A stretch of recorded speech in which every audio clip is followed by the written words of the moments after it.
Hi lovely people, welcome back to my channel.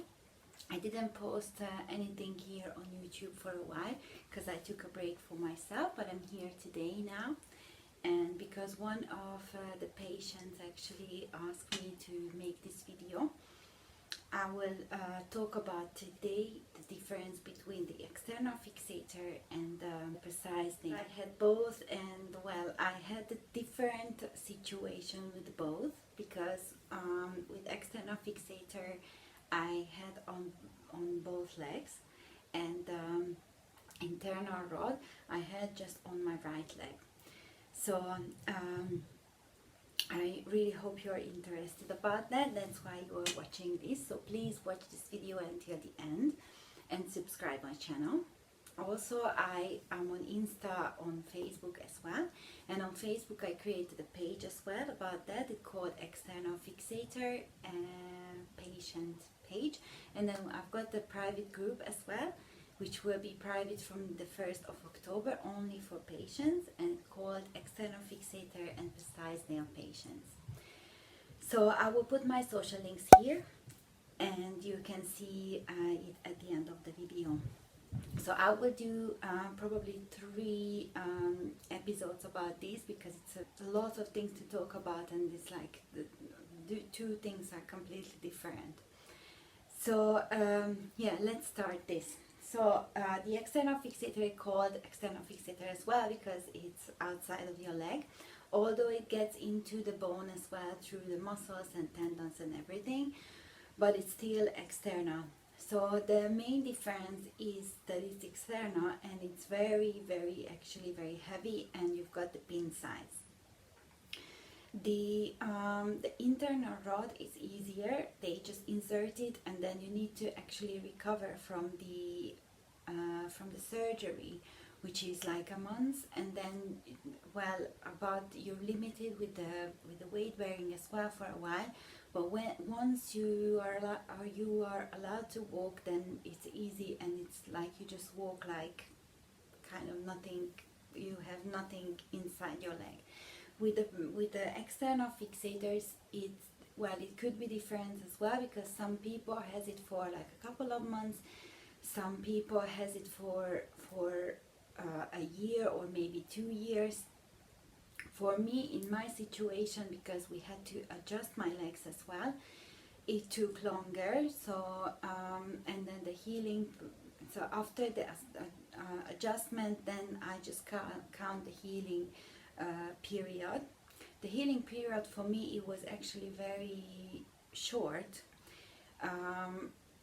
thanks God. I was doing a lot of exercises, and well, I really paid attention what I'm eating, and well, actually mentally as well, to cope with it and be on the top of everything as much as I can. About the pain, so I would say the internal rod was not painful comparing to the external fixators. When I had the internal rod, well, after the surgery, obviously I felt pain and stuff, and then we had to adjust it because we had to lengthen the bone. But the lengthening with the magnetic machine, it was a weird feeling, but I wouldn't call it a pain. So I would say it was bearable, and I was taking tramadol as my surgeon suggested for like about 2 weeks, and then I switched it to paracetamol because I found tramadol too intense to take. But with the external fixator, that was painful. There was another thing as well, because the adjustment with the internal actually was a month, I would say, and but with the external fixator, well, it was both legs, so I had to wait for both legs to stop the adjusting and have the right shape what we wanted to have. So it was from December until June when they actually removed these extra things from my foot as well. So I had pins in the previous videos. You can see that I had pins in my toes as well, to stabilize the leg and don't curl my toes. So when they actually removed it, it was by June. And by June, I still have got like a big pain on my foot as well, because that my left leg was actually fractured by the ankle. So it was painful, but with the painkillers it helped me to actually walk. But it was from June, and I was still taking painkillers after for like 2 more months. But I was able to actually walk with the crutches, although I was walking like a transformer, like a cowboy, but just to don't smash them together.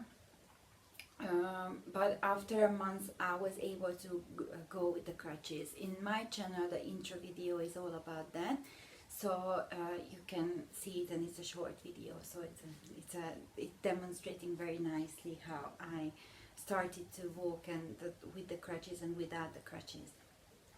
So also I was taking in, when I had the external fixator, I had to have the fentanyl patches because I was allergic to morphine after a while.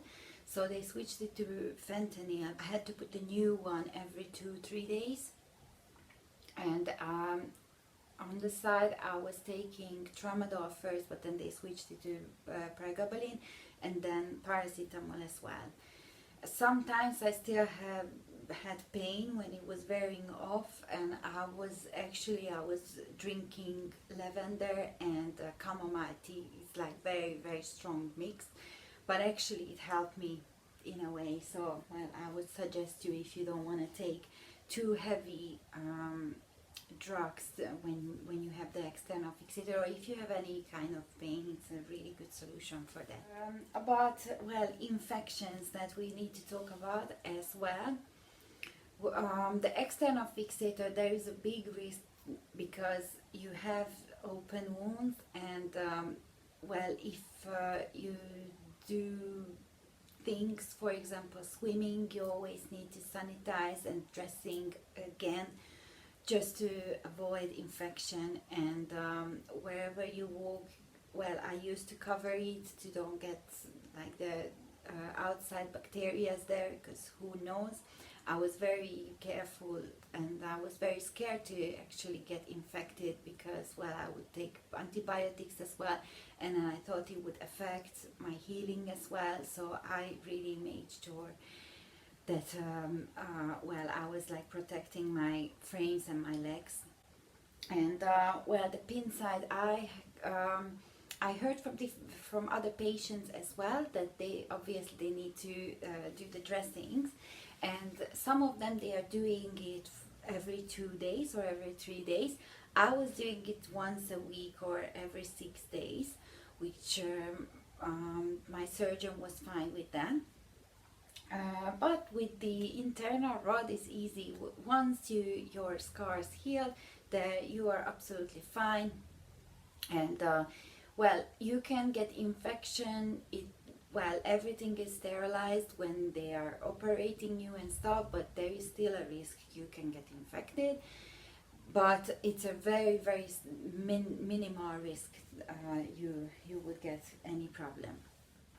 About mobilizing, as I mentioned this, I would refer lots of videos in my channel here. When I was walking with the external fixators, when I was dancing with the Precice nails and all these things.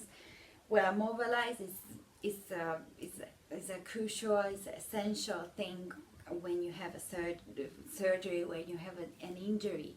You always, from the beginning, as much as you can, I know it's painful and stuff, but you need to do the physios. You need to have a good foundation, because if you don't do the physios, you don't do the small movements, then the small muscles and the muscles, the major muscles, they won't function in the long term how you want it to.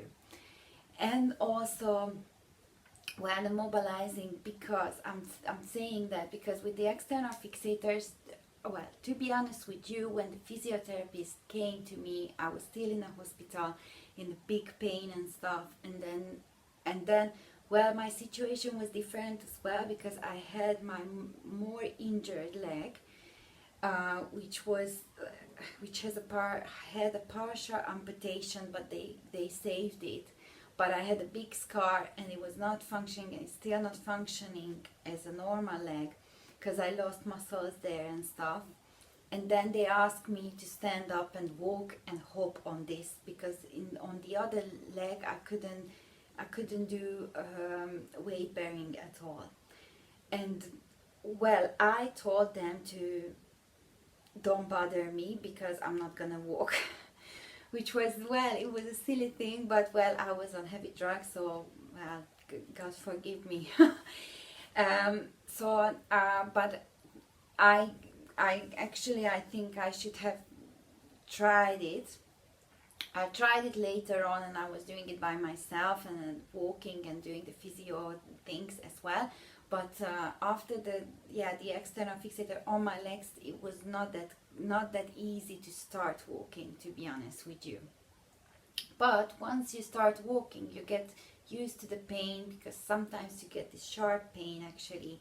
So you can't actually prevent it with the medication, with the painkillers, because it's a sharp pain, and it's like pulling your skin as well, where the pins are. But once when you start to walk, then you learn, and then you will feel it, which part of your leg are more sensitive, and how you need to move. Then you get used to this as well, and it's gonna be easier.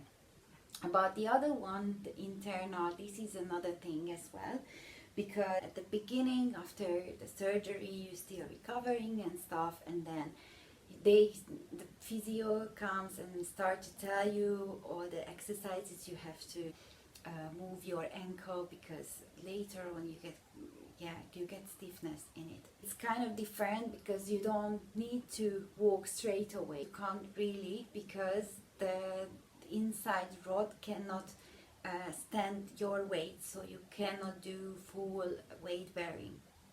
So it takes a while until you are able to. So the surgeon tells you every visit like how much more weight you can put on your leg, and well, it takes a couple of months. Once you start walking, then it's actually you kind of walk as the same.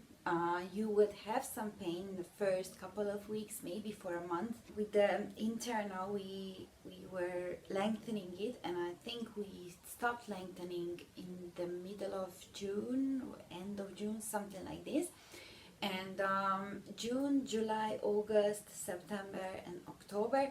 By October, my bone was actually healed. So after the adjustment, I had to walk, and I remember around July and August, I was kind of going like 50% weight bearing, and then I remember I had to go back to visit to my surgeon in October at the beginning, but I had to move, and in September I was already at home and then walking just couple of steps without the crutches.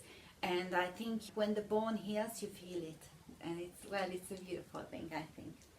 So okay, I'm gonna stop now because I have other things as well, but I would like to do a second episode and the third episode as well. So the next episode, I'm gonna talk about the sleeping and the weight and the dressing as well, like how you dress your legs when you have the external fixator, and also how you actually dress up or put clothes on, and which kind of clothes on. So thank you very much for watching, and please don't forget to subscribe it and give a like, and follow me on my social links. And yeah, you're more than welcome to join to this private group, which is the external fixator and Precice nail patients group. So thank you very much for watching today, and see you in the next episode next week. Take care of yourself. Bye now.